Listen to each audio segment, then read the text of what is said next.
I like turtles. All right, what's up? Welcome, Turtle Riders, to the. Oh crap! I got that in the background. Hold on, come on. Guess the sound worked there. Okay, cool. All right, what's up, Turtle Riders? Give me 1 second. All right, welcome to the Turtle Boy Live Show, ladies and gentlemen. This is your host, Uncle Turtle Boy.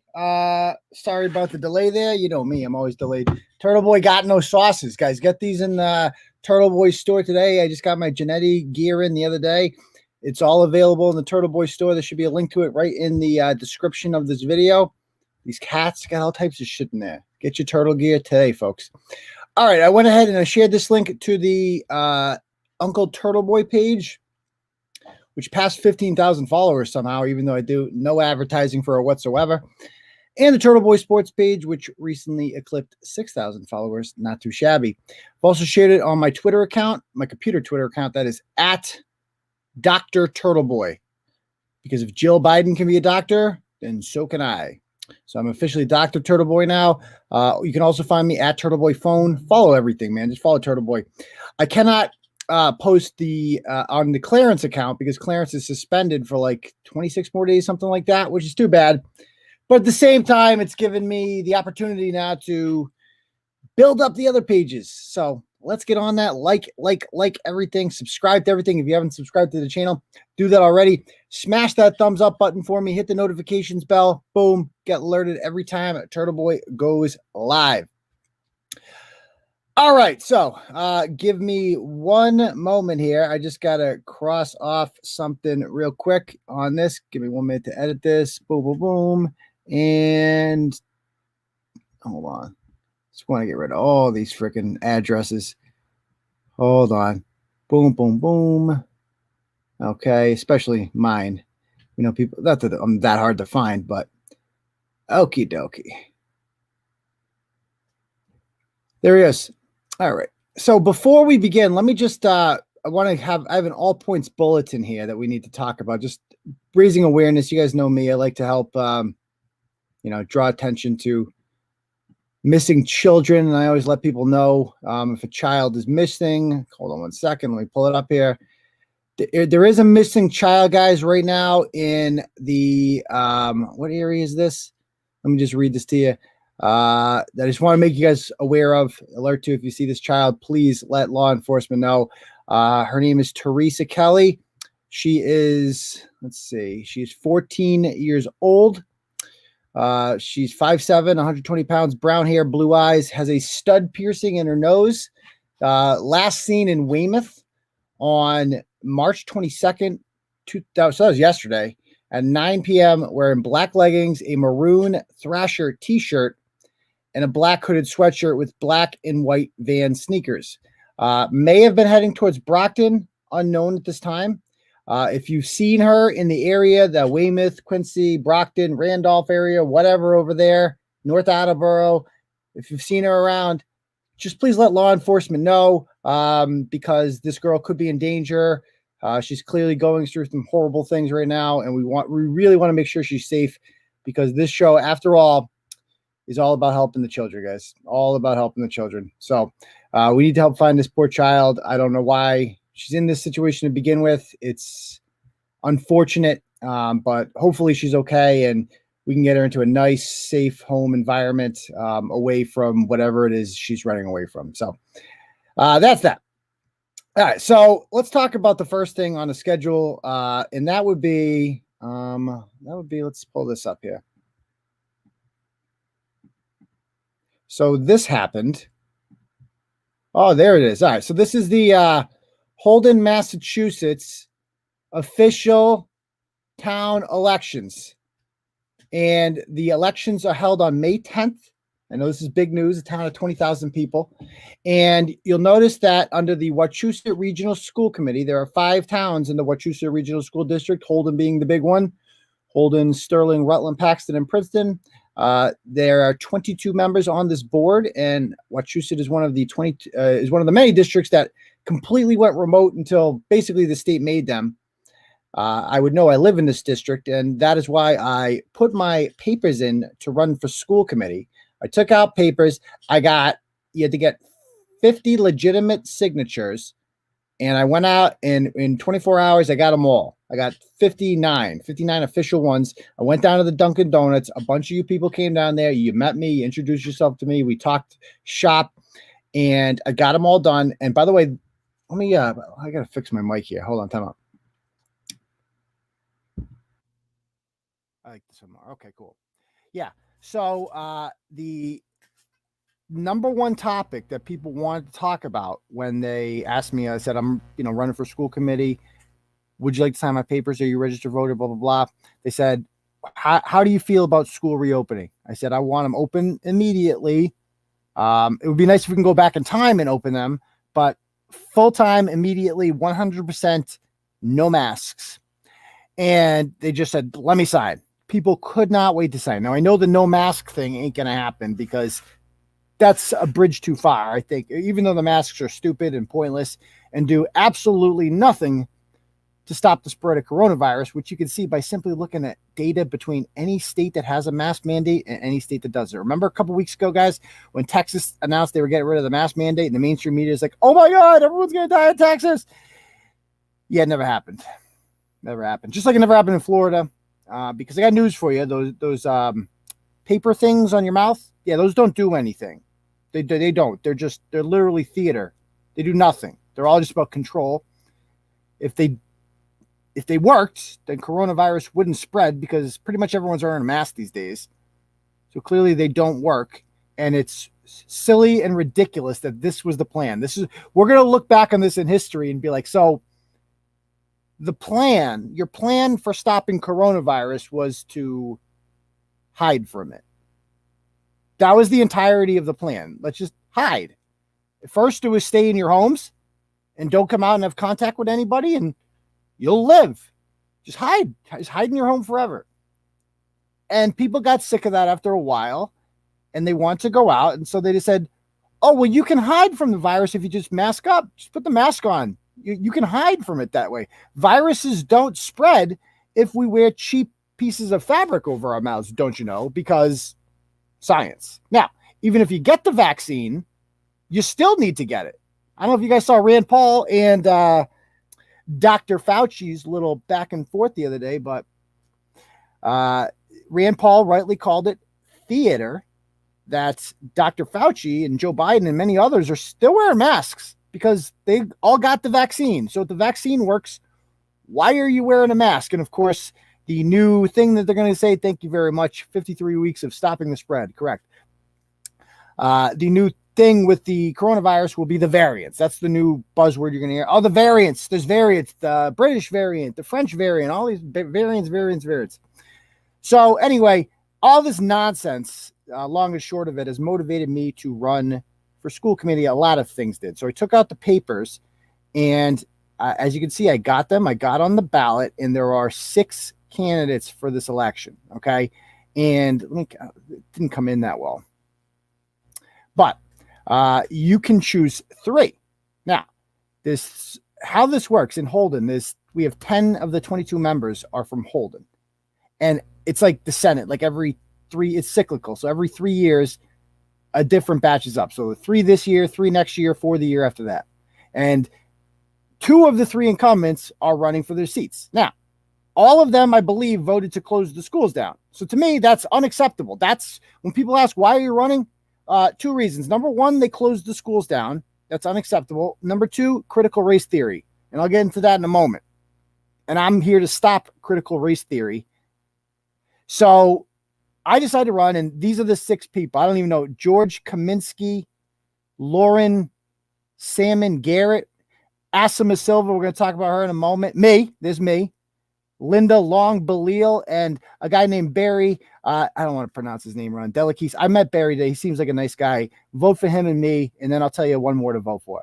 But vote for him and me for sure. What the heck happened there? All right. So let me bring up here, because it's already the chatter in the town. It's hard to keep this a secret. That Turtleboy, if you will, is running for office. So here's what they're saying around the water cooler around town. Let me bring this up. Stop screen, share this one. So I guess this is one of the opponents here. Okay. See, I don't know her. Again, I don't know this lady. I'm sure she's lovely. And I'm sure she has the best interest of the children at heart. But she's saying, hey, local friends, just to get it out of the way so I'm not wasting time on it. Yes, I know who is running against me. Thank you very much, Sean. For school committee. No, I don't give a shit. Foul language. Can't say I'm a fan of that. But I will work just as hard to win as I would have anyway. And that's just as much personal time as I'm going to waste on that topic. So notice there are a lot of likes there, etc. She doesn't announce who that person is, but I think we all know who that person is, don't we? Let's bring up another one here. Here's a comment underneath that shows you this is going to be a contested. And no, that's not the right one. Where'd it go? Give me one sec here. Where'd it go? Oh, I got it. It's in my screenshots. Boom. Boom. There it is. Share. So here's the reaction. Okay. So this is going to be the new scuttlebutt. This is going to be a I hope it doesn't turn. This is all for the kids, by the way. I don't care about any of this stuff. A young woman says, Danielle Monterulli says, I will do anything, all caps, anything for you if it means he won't get elected. Who's he? I don't know. Maybe me. I don't know. I don't want to think that highly of myself, that people are just talking about me. But she'll do anything. These people will do anything to keep me from getting elected. Now, again, my primary motivation here to run for school committee is not to spread the word of Turtleboy anywhere or anything like that. It's to advocate for children. Advocate for children, open the schools, and make sure the kids are getting a quality, in-person public education that they deserve. That's it.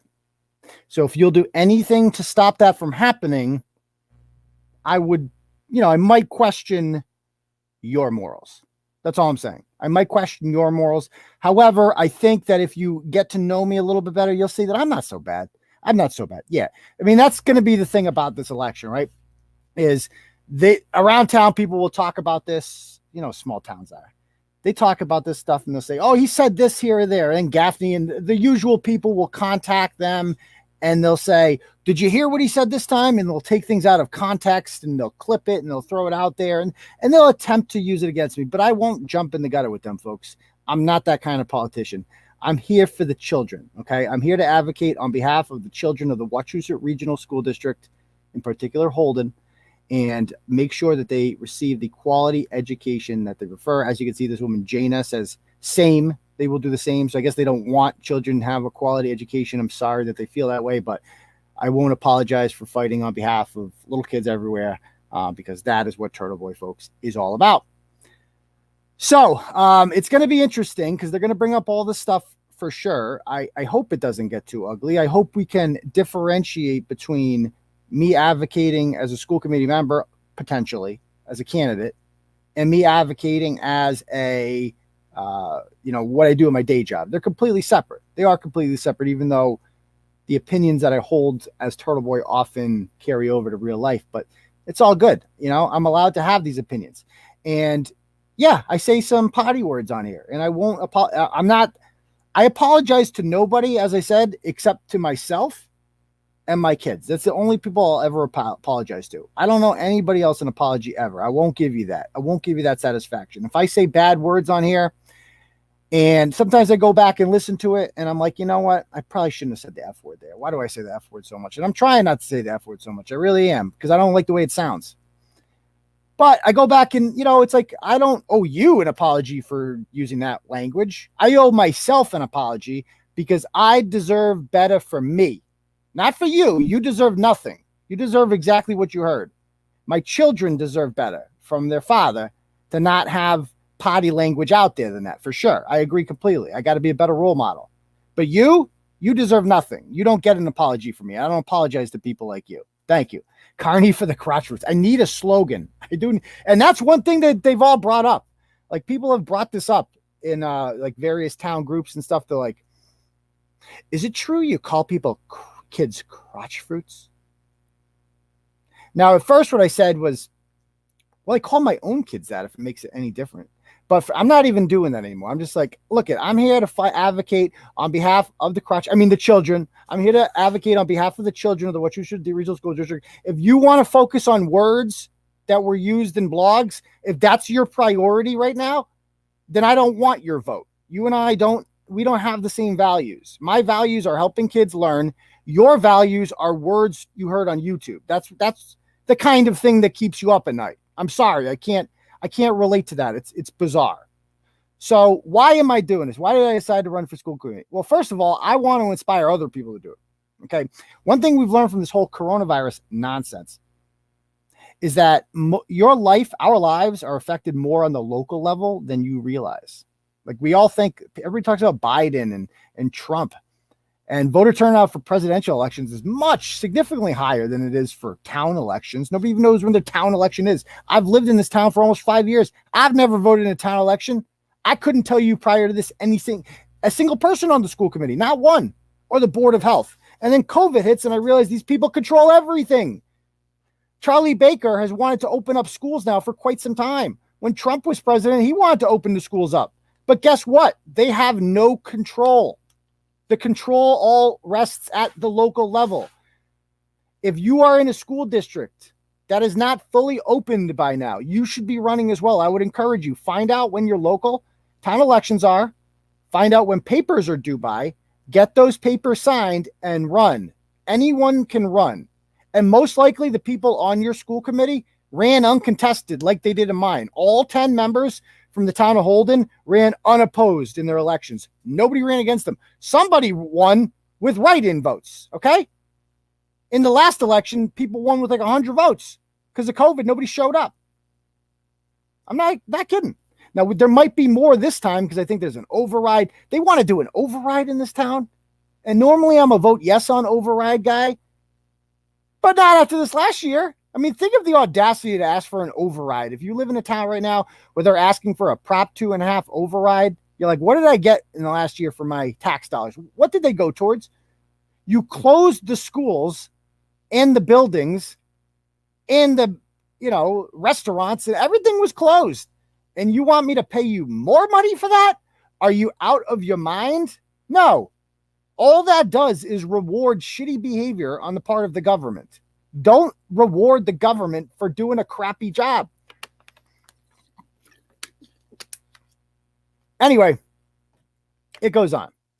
So let's talk about here the why I decided to run. Let me pull up a blog first here.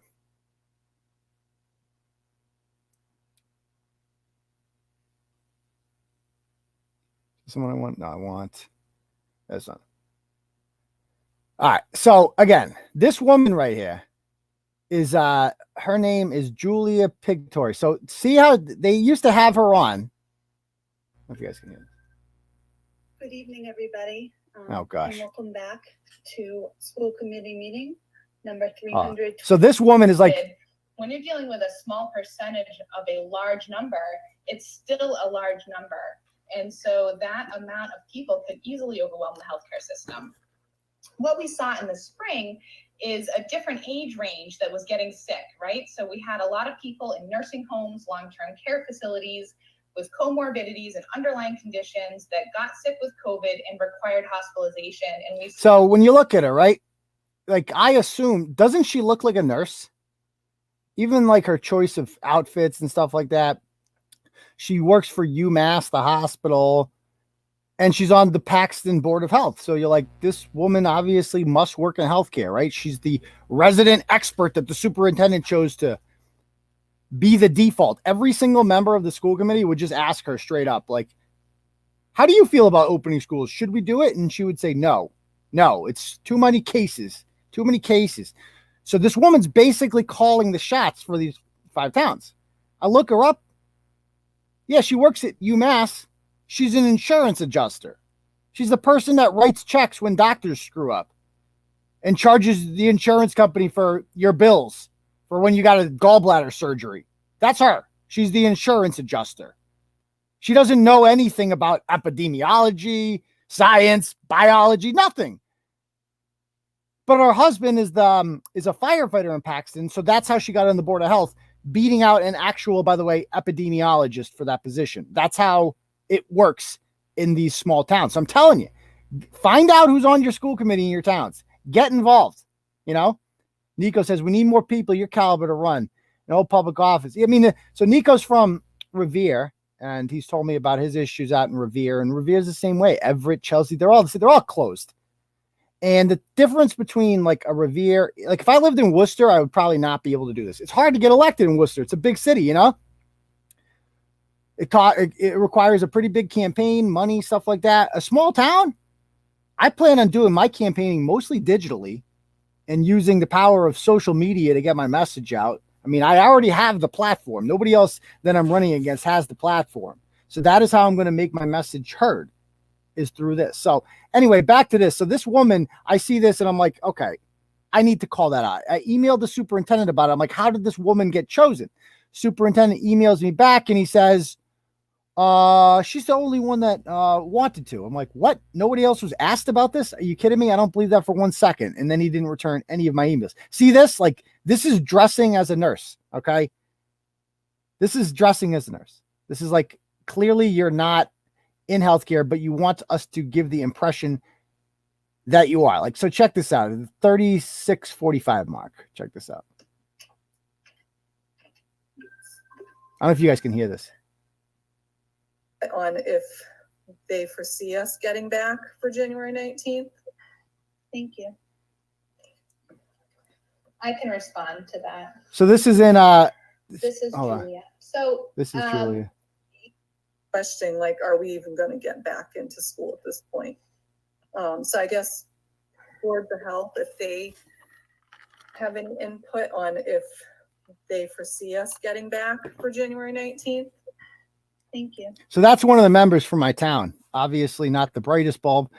And she's just asked this woman, like, so are we allowed to go back to school? They're just defaulting to her. Like, what does she know about anything? What does she know about anything? Another point at the 4250 mark, they asked her, what do you recommend? Check this out. Be your recommendation. What would be your recommendation? I can respond to that. I can respond to that. So Scott, thank you for your question. I can't say that I could get behind moving kids in earlier, understanding that there will likely be a lot of cases that are developing de novo following the holidays. De novo? So, at the January 4th mark, I think can we're still respond seeing to a that. lot of situations where there would be people incubating virus and not necessarily showing signs or testing positive yet at that point. So I think you'd be running a risky situation where you could have potentially a lot of people that are in the incubation phase and becoming positive. Oh, the incubation stage. So this is literally why we are shutting down the schools, is because this woman Thank you, Member. arbitrarily Dennis. decided that, you know, Thank you. I saw. schools, there would be massive spread. She's just making it up. Okay. And then this woman comes along. Now, this woman is one of my opponents. Her name is Asima Silva. She is an activist. She's a Muslim activist who pulled her children out of the Wachusett School District in 2013 because she alleged that the teacher was being racist. A full investigation was conducted into it, and they found out that none of this was true, that the teacher was not racist towards Muslims, that this woman was just a race baiter, and she was not telling the truth at all. Okay. And Asima Silva of Holden says her daughter told her to make sure Trump doesn't win so people won't hate us. This is the kind of, that obviously never happened. If it did happen, you've completely failed as a parent. And yeah, there she is. She attended the State of the Union with my congressman, Jim McGovern. Jim McGovern basically brings this woman around whenever he needs a token Muslim to have by his side, whenever, basically to spite Donald Trump. Like, he brought her to the State of the Union to spite Donald Trump. He's like, look at it. He was like, bring your Muslim to work day. That's the way he treated her, like literally a token. And so this woman has never been challenged before. Nobody's ever run against her. She's never had to do anything to keep the job. And let me see here. Oh, this is she also said that she like about her son that I picked my son up because he was sick at school, and in the car he said to me, "Mom, I think I'm actually sicker because I'm worried." And I said, "What are you worried about?" And he said, "I'm worried that if Trump was elected, because he wants to kick us out. He wants to kick us out." And she wants more diversity training. And this is where the critical race theory, this is so part one, why I want to run for school committee and why you should too, is open the schools up, right? Because schools need to be open, period. We're not rehashing this any longer. Part two is critical race theory. And a lot of people aren't familiar with this. Okay. So I wrote a blog. Here's just an example in the last 24 hours in Millbury yesterday. Millbury High School Shaw Elementary School in Millbury has this principal, Andrew Tuccio. Meathead, like 5'2" meathead. Former Doherty football, like anybody who knew Tuccio growing up around here in Worcester knows this guy's not like some woke scholar or anything like that. He's just a football coach meathead. He coached at David Prouty. He was a good coach. And then he got the principal job, which these people often do. They're just like, well, I'm just going to get my master's in administration, and then I can get a higher paying job as a principal. That's it. That's all you got to do. Just get your master's in administration. So he did. And now there's like, to keep your job and stuff like this, you have to be woke, or at least they think you have to be. You'd be surprised if you actually stood up to these people, especially in a town like Millbury. Millbury is a blue collar working class town that is 50-50 politically. Good people there. Remember the pizza place there that made the Trump pizza? That was Millbury. That's the kind of town you get there. It's like people that have a sense of humor, right? So you don't have to be woke in Millbury to get by. But this guy apparently thinks that you have to, because he canceled a lesson on, and we can bring that up in a moment, but he canceled the lesson on immigration and family trees because one parent complained that it was not inclusive towards her son who is adopted. What? Which to me was so insulting, because when I wasn't adopted, but I was under the impression when you're adopted into a family, that becomes your family. So your family tree becomes their family tree. If you're treating your kid like their family tree is not yours, then you're not being inclusive as a parent. She also said it was racist because it was impossible for descendants of slaves to trace their family tree, even though you can just get a DNA test, right? Just call up Ancestry.com. They'll figure it out for you. Or call up or Native American people. She also said it was racist towards. How does that make any sense at all?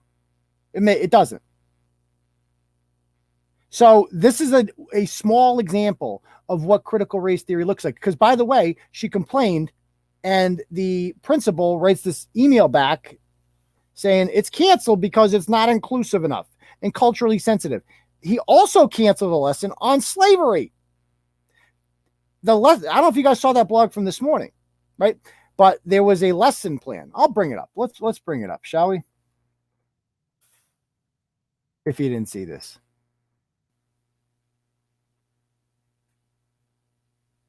Give me one sec. Share screen. Okay. This is the woman, by the way. This is the parent, okay, that we're dealing with. She's also a teacher. Good Lord. The dreaded family tree. We don't know much about his birth fam. His first mom could share whatever she chooses. We can't do the ancestor interview. The project is heterosexist and racist. What? Heterosexist? How is a family tree heterosexist? What? Because lesbians can't reproduce? What? How does that? Huh? Ancestry is sexist? I don't get it. If it's hard, he can do something else. If you know it excludes kids, don't do it. Oh, and this is what I hate. This idea, like that's the perfect answer. Like, do something. Like, you can do an alternative assignment. No, that's not fair.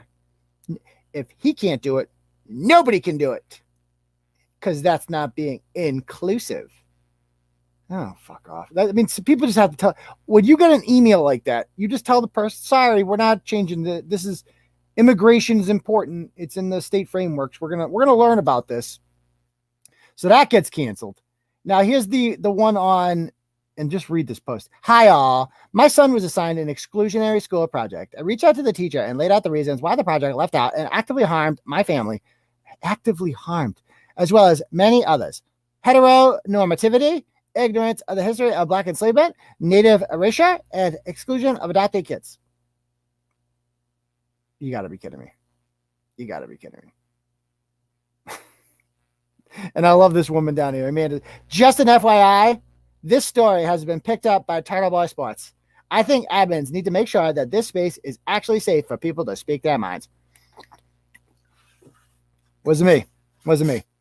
Here's another thing that Andrew Tuccio canceled about the origins of slavery. Now, this was the original lesson plan that he had. And I used to do lesson plans kind of just like this. Like, for instance, the origins of slavery, write a poem, draw an image or an artifact that, whatever. Okay. Now up here, they have, what is the essential questions? Okay. Never mind. In the middle passage, you have to write a journal entry from the point of view of a slave on the ship. Okay. So that's interesting. I used to do stuff like that all the time with kids. I used to do these like decision-making lessons, right? Like you give kids like an option, like you're, I know you can't say this now, but like you're Hitler in 1940. Like, should you invade Russia? What do you think? Like, pretend that you're a German. Like, what would you invade Russia right now? What would you do? And the kids have to make a decision, right? Because history is filled with decisions. And some of them don't work out very well. If you picked yes, invade Russia, that was the wrong answer. Don't ever invade Russia. That never works out, generally speaking. And so I like this. I like this lesson because it's like, it's getting kids to think about what it would be like. It's not just regurgitating facts. It's getting them to think about what they would feel like. What if you were a slave on the ship? What would that feel like? And another one, they had to, you are a free African writing a letter to your family in Africa. Okay. I guess that's possible. Unlikely, but you are an enslaved African, write a letter to your family in Africa. So that would be impossible because slaves couldn't write. So that needs to be fine-tuned, and that's okay. The teacher probably just a brain fart. That's okay. It was the thought that counts. It was good. But Tuccio decides he's going to cancel this. He says, a family informed us that our assignment, as posted this morning, did not support our efforts to promote culturally sensitive practices. We immediately reviewed the assignment. We agree and we apologize. We have work to do both as a school and as a district. We want students to think critically about history. We want to deliver this instruction from a trauma-informed lens, and we want to teach history in a means that is sensitive and does not allow history to re-traumatize. I am so insulted by this, guys, as a freaking history teacher. So insulted by this. Re-traumatize? Newsflash, history is traumatic as fuck. Sorry, I said I wouldn't swear, but it is. It's extremely traumatic. We don't learn about and then Grover Cleveland had a great Tuesday the other day. Yeah. He signed off on an executive order to,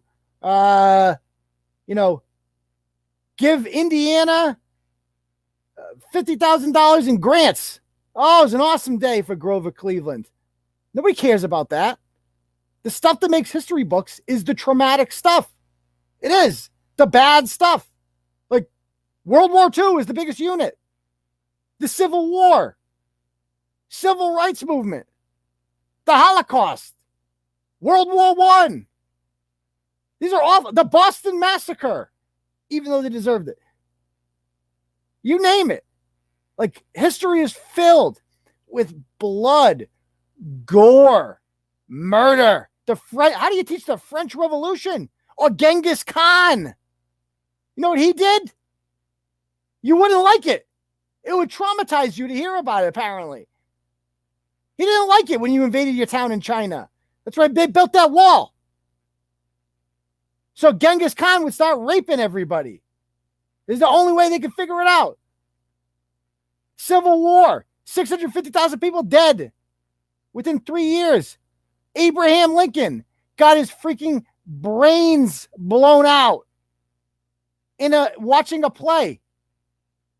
John F. Kennedy got his brains blown out And it was on film in front of a bunch of people, women and children, in broad daylight. James Garfield shot dead on a subway. William McKinley hanging out at the Buffalo World's Fair. Guy comes up, boom, shoots him, dead. Dead. President, I mean, these are just the presidents we're learning about that just get killed. It's not pretty, folks. How do you teach about Auschwitz without worrying about trauma? Oh, this could traumatize. Who the hell's going to get traumatized by any of this? That's what I want to know. By history. If you're traumatized by history, which, by the way, not a single child is actually traumatized by this. We all remember what it was like to learn about the Holocaust, right? And like stuff like that. You're like, it was sad as shit, man. It was sad stuff. You're like, especially when you learn about kids and stuff. Man, it's heartbreaking watching Schindler's List. It really is. Because it's so real. And you envision yourself in that situation. Like, what would you do in this situation? How would you stay alive every day? That's the kind of thing, that's the kind of lesson that brings history to life. You got to bring history to life. Or else you're just regurgitating facts and kids get bored with it. Real quick, you make them feel like they're part of history, like somebody their age 150 years ago was given this dilemma and they had to make a choice. What would you do? You know, it's a great way to teach. But apparently you can't teach that way in the Millbury Public Schools because this meathead Andrew Tuccio is trying to get woke. And by get woke, I mean he's a gutless coward, a pandering tool bag who is afraid of an email from a parent who he can easily tell to just screw off. Or just like, nah, we're not doing that. Or do what my superintendent did to me. Ignore me. That's all you have to do. Just ignore them. You don't have to respond to every email you get and give them everything they want. That's not how public education works. So they actually redo the project, okay? And this is the redo. They just say, instead of pretend to be a slave on the ship and write a letter, it's describe the conditions of a journey on the Mill Passage. So you're no longer putting yourselves in the shoes of somebody on that ship. You're just regurgitating facts about what the ship is like. This is an inferior education. We are taking steps backwards now. Does Andrew Tuccio know the first goddamn thing about pedagogy or teaching or anything like that? No, because he's a meathead who went right to administration. I think he taught gym probably. He doesn't know anything about history. He's a moron. He's probably sitting in his office right now writing plays or watching highlights of David Prouty 2011 football. Oi. Oi, oi, oi.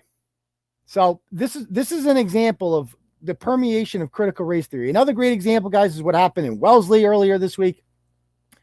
Or the big one was in Dedham.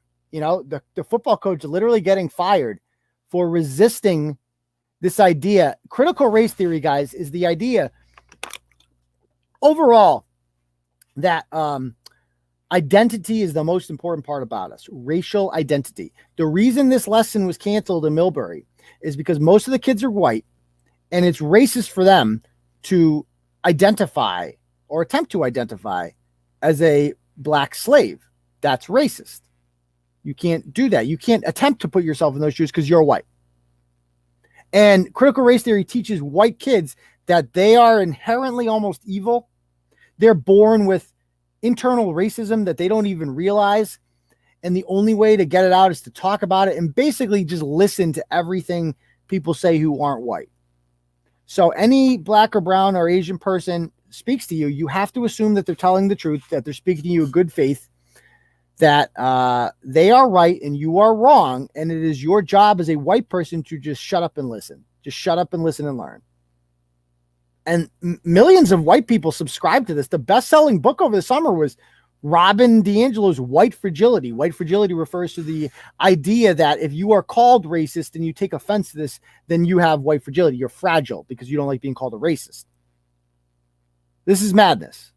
And I will not let it happen to the Wachusett Public School District. I won't let it happen. Because who runs for office? Think about this, right? The Wachusett School District, I think we have 5 towns. Sterling and Rutland are the 2 that voted for Trump in 2016. The other 3 voted for Hillary. right? The last election, they all 5 voted for Biden, but whatever.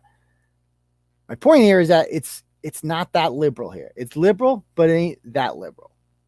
This is going to happen. Like, critical race theory is going to happen in Wellesley. It's going to happen in Cambridge. It's going to happen in Boston, right? And there's nothing you can do about it. But it doesn't have to happen in your town, right? It doesn't have to happen in, you name it, in North Reading or Middleton or Andover or, I don't know, like Plainville, Rentham. It doesn't have to happen in towns like that. And you can stop it from happening by getting involved. And that's what I'm here to do, because I know it's going to happen. This woman, Asima Silva, is already talking about diversity training. She's instituted a bunch in the schools. I've talked to teachers that have been through diversity trainings, and they're like, they resent it. Like, teachers have been doing their job for years, and they've been doing a good job at it. And now this like woke person from some nonprofit's going to come in and teach me about my institutional bias. What? I'm just trying to teach math here, lady. What's your problem? So this woman also lied. I don't know if she lied, but something's up with this. You gotta, let me see if I can find it. The one where she cries on command. It was freaking crazy.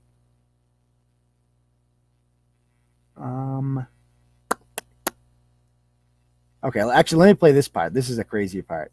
Hold on one sec. Share.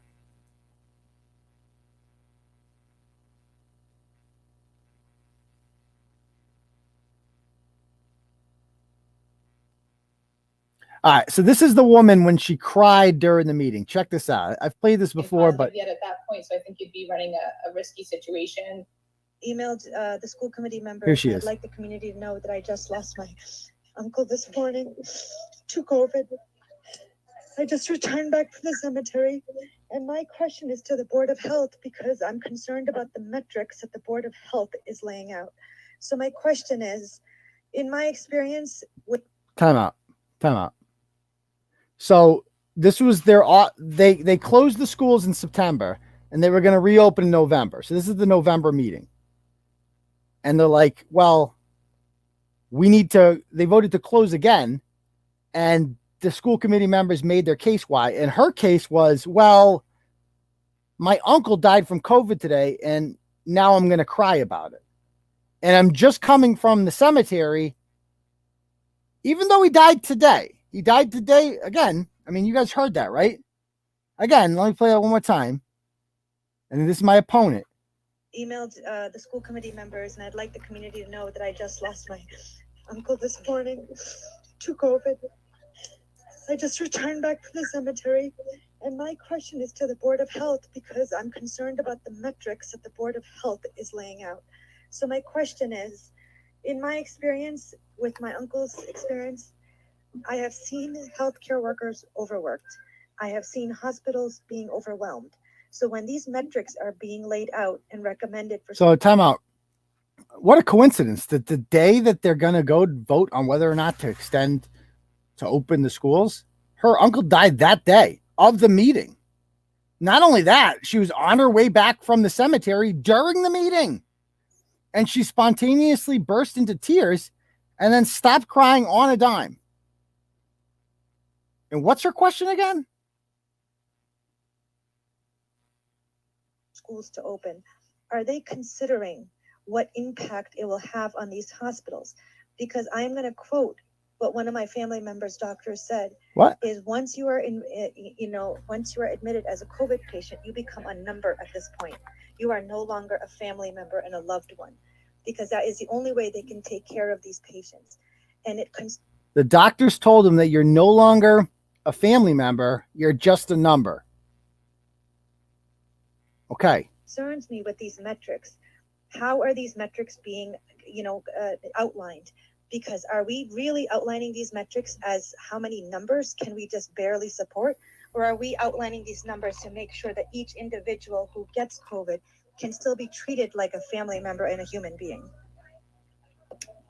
Like, okay, so like she's just like, Thank you so much, I don't know. Like, it's so awkward. Like, listen to the awkwardness here. Member Silva, and again, our deepest condolences. We did have a moment of silence at the beginning of the meeting. Patricia or Julie? I mean, it's just like, even if that was true, you don't bring it up. It's so awkward. It's like, this is a professional environment. You're crying and you're using your tears and your personal narrative now to push for an agenda to harm my children. And I'm not standing for it. First of all, I'm just going to come out and say it. Let's take a vote right now. Give me a vote 1 in the comments if you think that her uncle really died of COVID that day and she came from the cemetery. Vote 2 if you think she's making it up to push an agenda. Go. 1 if it's real. 2 if it's a lie.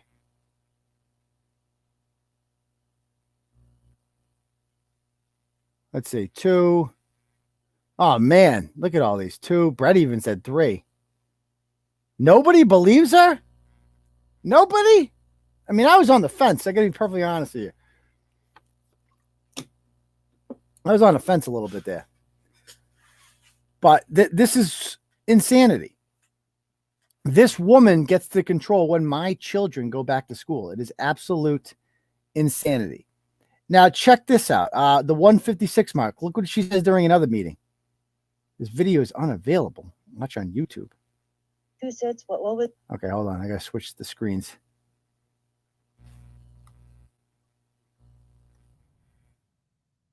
To give back my time. Thank you. Member Shapiro. Member Silva.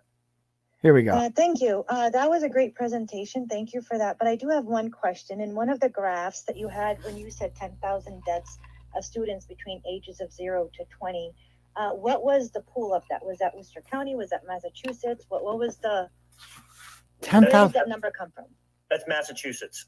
That's a Okay. state. That's the superintendent. And you know, as we read all the comments of this before this meeting started, you know, I do agree with the social and emotional part of the kids returning back to school, but this is where my hesitation comes from seeing those numbers. I really ask myself, what is a social and emotional aspect of a child who might be one of those numbers, God forbid, Mention that. or their teacher becomes one of those numbers, God forbid. So as much as we talk about social and emotional aspect of our kids and needing to go back to school to interact with their teachers and their classmates, I go back to a graph like that. And as everyone knows, I've had a really hard family case with COVID that, you know, ended up in the most horrible manner.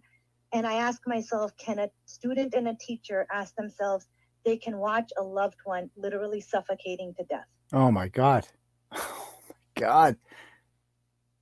She thinks 10,000 kids have died from COVID. The person that gets to decide when my kids go to school is that ignorant of the virus. Like, if you think 10,000 kids have died from COVID, you shouldn't even be able to like own property or vote at all. Never mind run the schools. I can't, and we're a year into this. You think 10,000 kids in the state have died from COVID? Are you stupid? So this is why I'm running. This is who's running the schools, guys. And it's probably happening in your town too.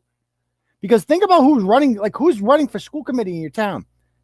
People that are like in academia to begin with. A lot of teachers in other school districts are elected school committee members in your school district. And they're going to be pushing that's why all these schools are closed. Because school committees are run by morons. Morons. So I'm really looking forward to that. Really looking forward to that. All right. So I'm stopping critical race theory. I'm ending it. We're not having it here. And I'm building a coalition. I'm going to be endorsing other people too. And we'll see what happens. Because I'm not doing this for Turtleboy reasons. I'm doing this because it's the right thing to do. And I want to inspire other people to do it as well. So we need to have that change. And yeah, I'm not your typical politician. I've said a lot of controversial things. I apologize for nothing. And that is my stance. If you don't like it, I'm sorry. I don't want your vote. But I'm here to fix the schools and punish the people because you deserve to be punished. If you voted to keep the schools closed, you need to go. That's your punishment. Yeah, I'm punishing you by kicking you off the school committee.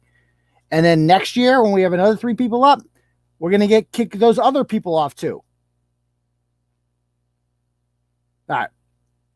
All right. Why don't we take any questions you guys have? Any questions you guys have? Fire away. I will answer as many questions as I can. Whatever.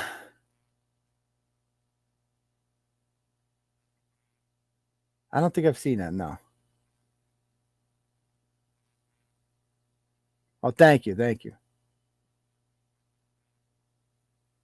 Because, you know, like people will say, well, they're going back to school in April anyway, 5 days a week. Yeah, because the governor made them. The state made them do it. And now I know most people, I don't know if there's anybody listening to the stream right now that's even in Holden. But if you are, vote for Turtleboy, please. Vote for Aiden Carney at the polls. Monica Cannon-Grant is pregnant, unfortunately. That is true. That is true. How many kids have died in the whole country? It's been like 20 or 30, something like that. It's very minimal. I need a slogan. No, your kid, right? That's not. No. We're gonna keep references to Turtleboy off of the slogan and writing things in general.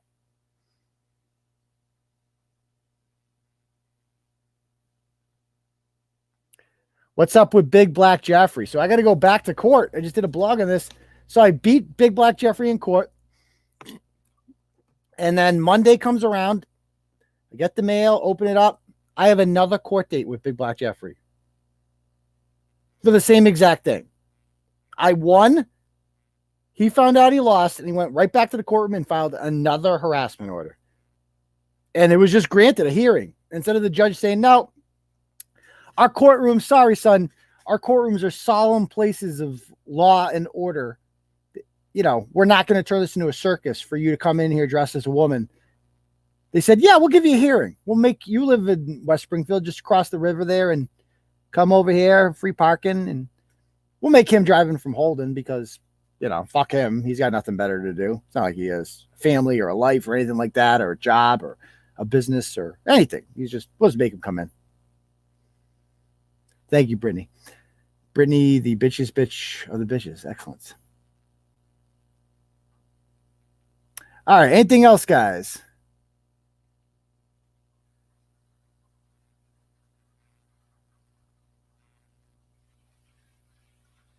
Who's being a petty little bitch? Oh, you mean Jeffrey? Oh, yes. You're right about that. I mean, I'm going to tell the judge.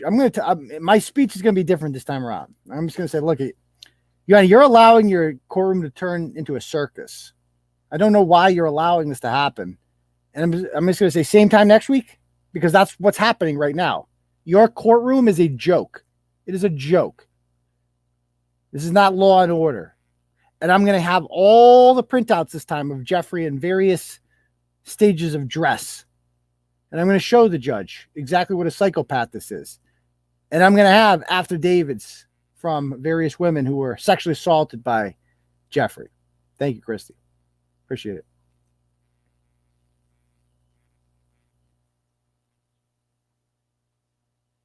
Yeah, you'd think double jeopardy, but I don't know how this works. Okay, anything else, guys? Any other questions? Do you have to vote for 3 in the school committee? No, you don't, but I'm going to encourage people to vote for me and 2 others because I want this other woman out too. She's the incumbent, so she's going to be favored. We got to beat her. Got to beat her.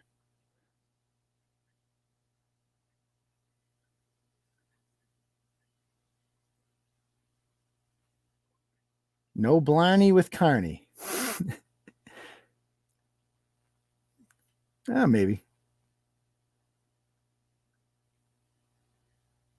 Why do we accept government authority? Because they have all the guns. That's the long and short of it. They got all the guns. I mean, sue them for what? What damages do I have? You know?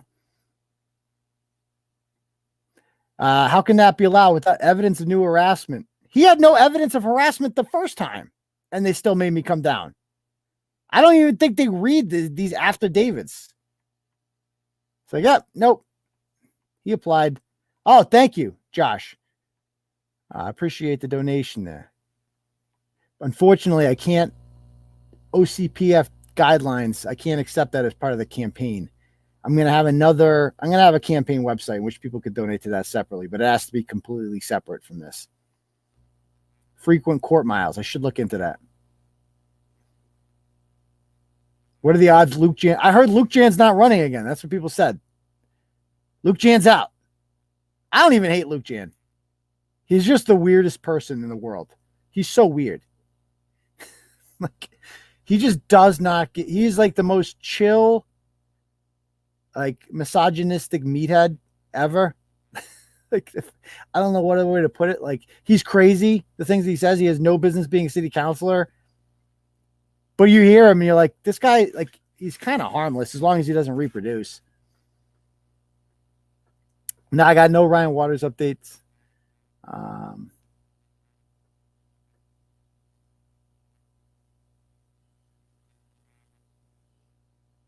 Anything else, guys?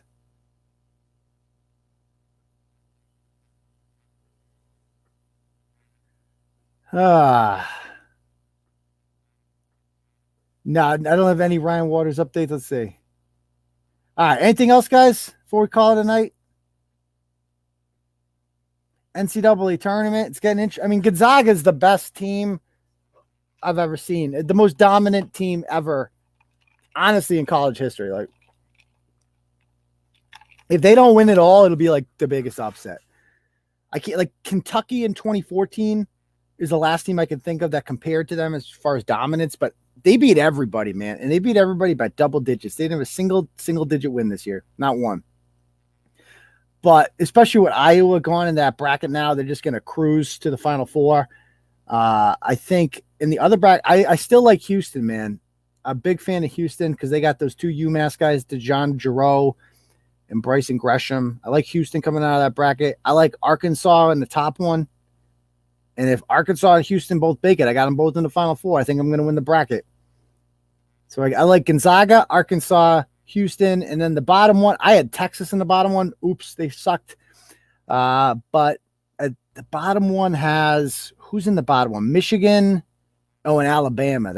Alabama looks good, actually. I kind of like Alabama coming out of that one, to be perfectly honest with you. So those are my picks. Alabama, Arkansas, Houston, and Gonzaga. No ACC, no Big Ten, no Pac-12. There's 4 Pac-12 teams left.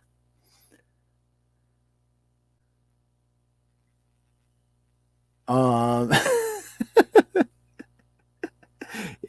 Anything else? You're right, Savvy Bear. They made the finals against North Carolina a couple years ago. They're due. They need to win a championship. They're like Virginia. Like Virginia needed to win one, and they finally got one. Yeah, I love seeing Georgetown lose. That was great. Georgetown, you should have been happy just to be in the tournament. Douchebags.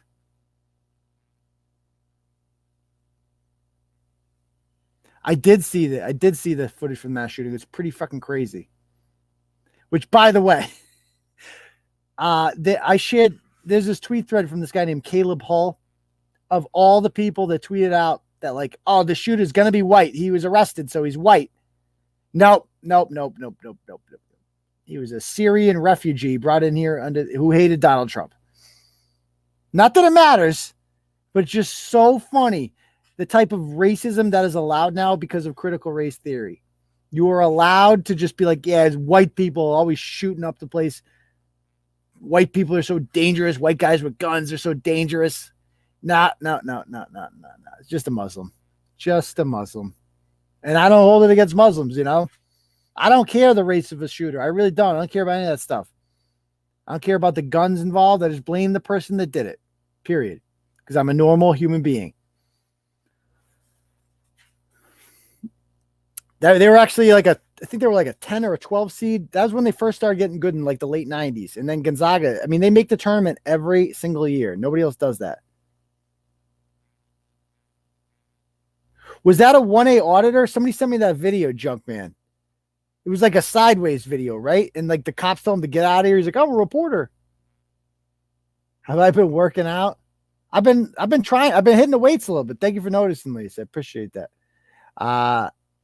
Did I hear anything from the great parent?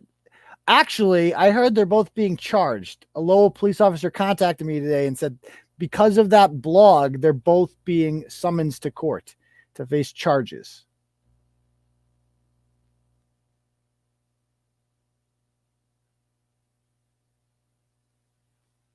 Anything else?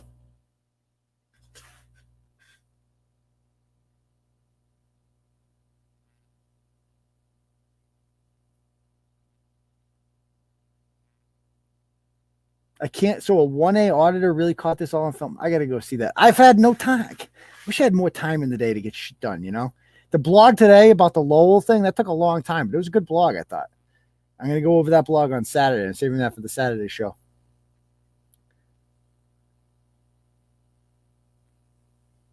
All right. If nobody else has any questions. No, I don't think the last. No, she didn't get fired. She's probably just like, don't drink during school committee meetings again, please. Yeah, I love the Lowell Police. One of my favorite police departments. They remember that's a good memory job. That the lieutenant who refused to take a knee for Black Lives Matter. I think he said he was religious, but he just refused to do it. He became like a hero. Because remember, all those cops were taking knees. It was like the cool thing to do. Man, I mean, I understood why they did it, to just placate the mob. But looking back on it, I bet you they're all feel really stupid now. You know.